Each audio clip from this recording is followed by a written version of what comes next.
Assalamualaikum warahmatullahi wabarakatuh. Waalaikumsalam warahmatullahi wabarakatuh. Alhamdulillahilladzi faddala bani Adam bil ilmi wat tuqa.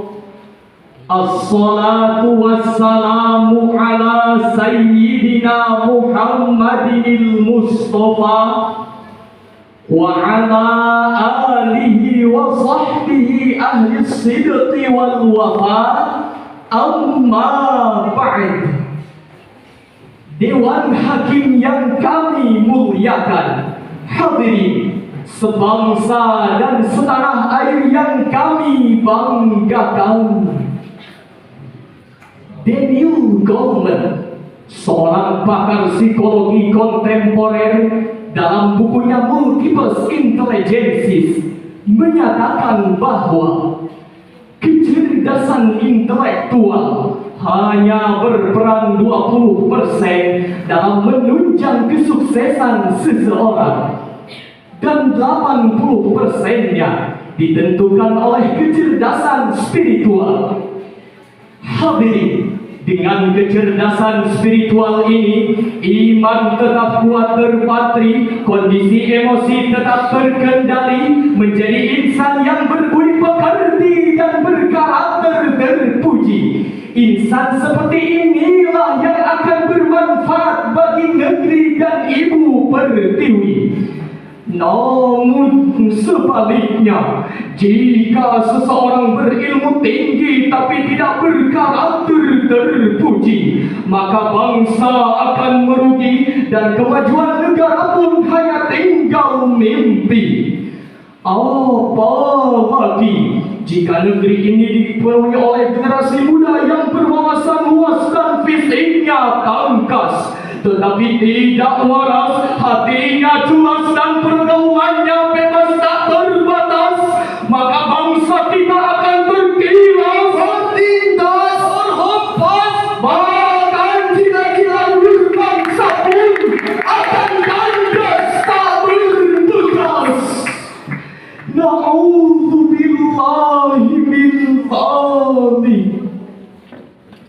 Mengingat betapa pentingnya peran spiritualitas dalam mewujudkan bangsa yang hebat dan tangguh, maka pada kesempatan ini kami akan menyampaikan syarahan Al-Quran yang berjudul Memperkuat Spiritualitas Menuju Indonesia Tangguh, dengan landasan Al-Quran Surah An-Nisa ayat 9.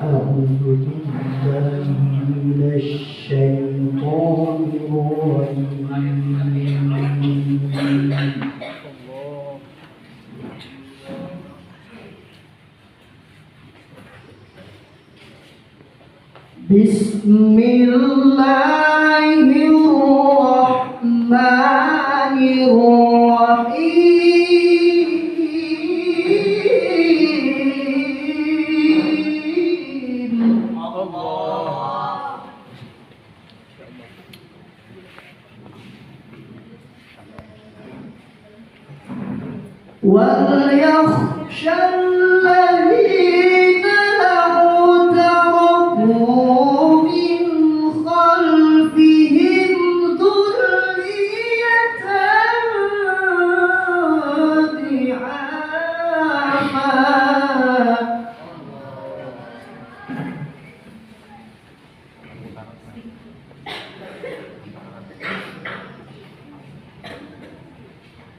لو تركوا من خلفهم ذرية ضعافا خافوا عليهم فليتقوا الله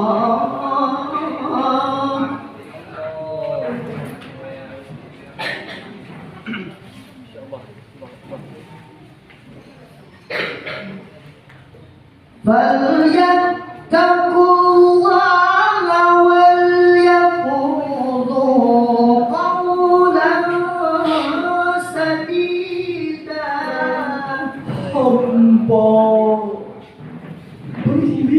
berlindung di bawah kekuasaan Allah dari godaan syaitan yang terkutuk dengan menyebut asma Allah yang Maha Pengasih, Pelimpah Kasih, Maha Penyayang, Pencurah Sayang. Dan takutlah jika di kemudian hari kamu meninggalkan generasi yang lemah, generasi yang tiada berdaya, khawatir akan nasib mereka, maka bertakwalah kepada Allah dan berkatalah dengan perkataan yang benar. Dewan Hakim yang kami muliakan, hadirin rahimakumullah, menurut ilmu balagha, kalimat wal yakhsha dalam ayat tadi merupakan insya'iyah talabi karena di dalamnya terdapat amr atau perintah. Al-amru talabul fi'li ala wajhil isti'la ay minal a'la ilal adna. Amr adalah suatu tuntutan untuk melakukan suatu pekerjaan dari atasan kepada bawahan.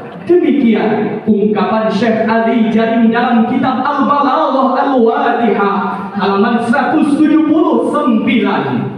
Syekh Abu Thana Shihabuddin Mahmud Al-Alusi dalam kitab tafsirnya Ruhul Ma'ani fi Tafsiril Qur'anil Azim wa Sab'il Mathani juz 4 halaman 213 baris pertama dari atas menafsirkan ayat tersebut. Ay bi ayyakhshallaha ta'ala aw yakhafu ala auladihim.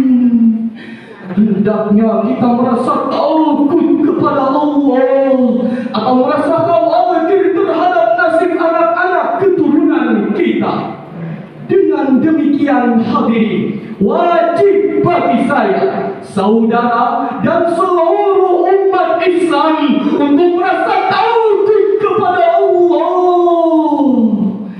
Jika generasi mendatang menjadi generasi yang lemah, karena sudah barang tentu persaingan dan tantangan di masa depan akan semakin berat dan keras. Timbul pertanyaan, bagaimanakah kualitas sumber daya manusia yang harus kita persiapkan untuk menuju Indonesia tangguh? Profesor Dr. Sudarwan Danim dalam bukunya Transformasi Sumber Daya Manusia menyatakan, manusia yang mampu bersaing di era global harus memiliki 3 kualitas. Pertama, kualitas amal. Kedua, kualitas intelektual. Dan yang ketiga, kualitas spiritual. Dengan demikian hadirin, bangsa kita dituntut untuk mempersiapkan generasi yang memiliki inisiatif dan proaktif, inovatif dan kreatif, kerja keras, kerja cerdas, kerja ikhlas dan kerja tuntas. Inilah kualitas amal. Bangsa kita harus mempersiapkan generasi yang cerdas, memiliki pengetahuan yang berkelas, berwawasan luas dan berpikir keras. Inilah kualitas intelektual, dan bangsa kita pun dituntut untuk mempersiapkan orang-orang yang benar, pribadi-pribadi yang beriman, individu-individu yang berakhlak mulia, serta personal yang berhati emas dan berintegritas. Inilah kualitas spiritual. Hadirin, di samping 3 kualitas tadi, akan Agar Indonesia menjadi bangsa yang hebat dan tangguh, maka dibutuhkan generasi yang menguasai ilmu pengetahuan dan teknologi. Hal tersebut dipertegas oleh firman Allah dalam Al-Quran Surah Ar-Rahman ayat 33. Ya ma'syaral jinni wal insi in istata'tum an tanfudhu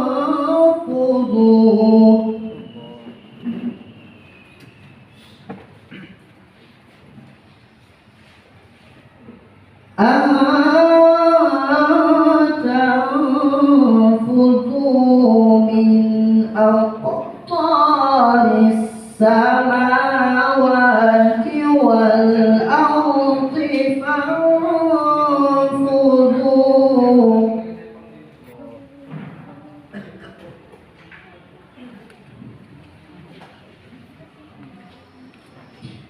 la tanfuduna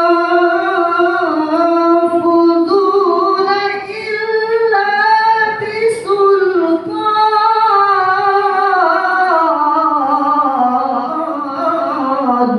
Wahai jamaah jin dan manusia, jika kamu sanggup menembus penjuru langit dan bumi, maka tembuslah.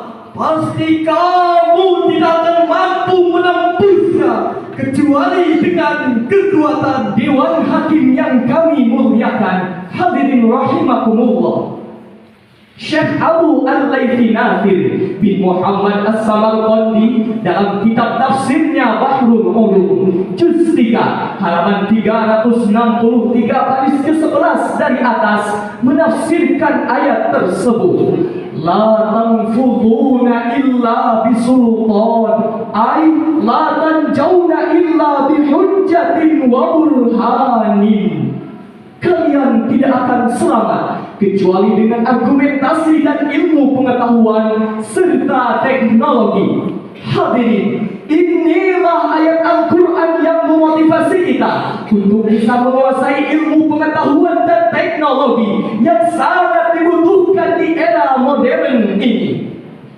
Pemerintah kita harus mampu mewujudkan generasi bangsa yang memiliki keseimbangan antara spiritualitas dengan ilmu pengetahuan serta teknologi. Dan pemerintah kita harus mampu melahirkan generasi-generasi terbaik sekelas ilmuwan muslim 13 abad yang lalu seperti Al-Khwarizmi, bapak ahli matematika, Abbas Ibnu Firnas, konseptor pesawat terbang, Jabir Ibnu Hayyan, bapak kimia modern, dan Ibnu Sina sebagai bapak kedokteran modern.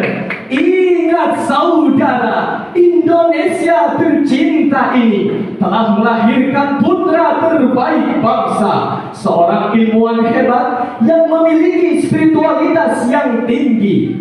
Profesor Dr. B.J. Habibie, Presiden ketiga Republik Indonesia. Beliau ahli di bidang pesawat terbang yang taat beribadah. Beliau pun pendiri Ikatan Cendekiawan Muslim Indonesia. Oleh karena itu, wajib kepada generasi muda untuk menjadikan beliau sebagai inspirasi dan spirit agar kita menjadi generasi yang menguasai intek yang handal dan intak yang hebat. Timbul pertanyaan, bagaimanakah langkah yang harus kita lakukan untuk memperkuat spiritualitas menuju Indonesia tangguh?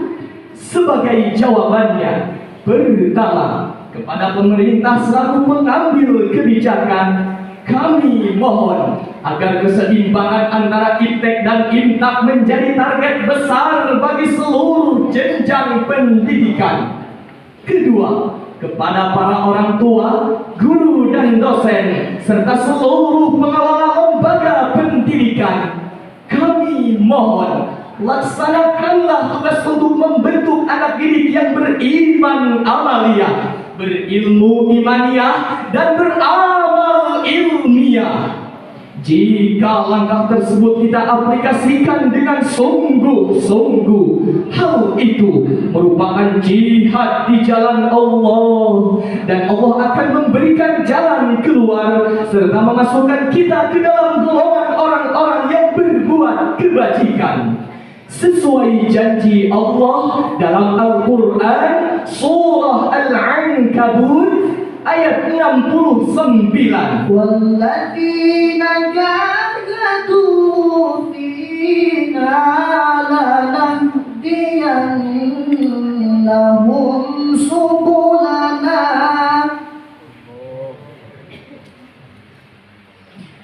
وإن الله لمع المحسنين صدق الله العظيم.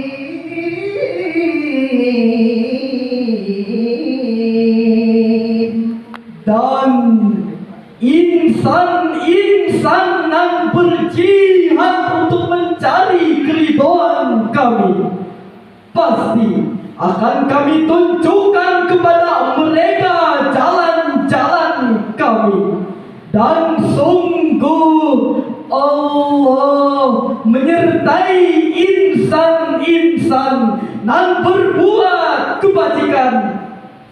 Maha benar Allah dan Maha Agung dengan segala firman-Nya. Dewan Hakim yang kami muliakan, hadirin rahimakumullah, akhirnya syarahan ini dapat kami simpulkan. Dengan memperkuat spiritualitas akan terbentuk bangsa yang hebat dan negara yang tangguh. Dengan topangan iman yang kuat, ilmu yang mantap, serta penguasaan iptek dan imtak yang hebat, insya Allah negara kita akan unggul dan maju. Sebelum kami tutup syarahan ini, marilah kita simak pantun berikut. Hidup hamba tanpa cinta, Bagaikan taman tak berbunga. Jika Indonesia ingin tangguh dan berjaya, tingkatkan spiritualitas dengan ilmu pengetahuan serta iman dan takwa. Sekian dan demikian. Wassalamualaikum warahmatullahi wabarakatuh.